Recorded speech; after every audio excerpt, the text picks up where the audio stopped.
రెడీమా? మాకు రంపచోడవరం నియోజకవర్గానికి అబ్జర్వర్గా చెల్లిపోయిన శ్రీనివాసరెడ్డి వారిని నియమించడం జరిగింది పార్టీ అధిష్టానం. వారు మొదట్లో అన్ని మండలాలు తిరిగి అందరి నాయకులతో సంప్రదించి నివేదికని రాష్ట్ర పార్టీకి అందజేస్తానని చెప్పడం జరిగింది.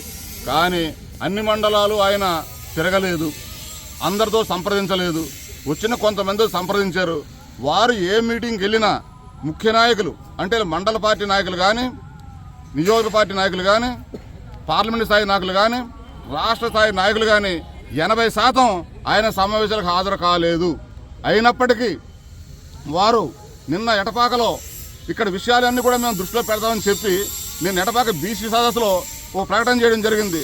ఖచ్చితంగా శిరీషకే బీఫారం తెచ్చి నేను ఇస్తాను, ఎవరైనా వ్యతిరేకిస్తే వాళ్ళ పైన మేము క్రమశిక్షణ చర్య అనలేదు, సస్పెండ్ చేస్తానని చెప్పి అన్నారు. ఆయన సస్పెండ్ చేసే అధికారం ఒక అబ్జర్వర్ పరిశీలకుడు ఉందా అని అడుగుతా ఉన్నాను నేను. చంద్రబాబు నాయుడు గారు ఏమైనా అధికారం ఇచ్చారా పరిశీలకుడికి? ఏ అధికారం ఇవ్వలేదు. అటువంటి వ్యక్తి మరి చంద్రబాబు నాయుడు గారు ఎప్పుడైనా సరే క్రమశిక్షణ చర్య తీసుకుంటామని మాట్లాడతారు కానీ సస్పెండ్ చేస్తున్న మాట మాట్లాడలేదు. కానీ ఎన్నికల సమయంలో కార్యకర్తల మనోభావాలు దెబ్బతినే విధంగా, నాయకుల మనోభావాలు దెబ్బతినే విధంగా ఆయన సస్పెండ్ చేస్తానంటాం చాలా దురదృష్టం. ఆ మాటని ఆయన వెనక్కి తీసుకోవాలి. లేదంటే రాష్ట్ర పార్టీ నాయకత్వం కలగజేసుకొని ఈ విషయంలో చొరవ తీసుకొని సరైన న్యాయం చేయాలని చెప్పి నేను పార్టీని డిమాండ్ చేస్తా ఉన్నాను.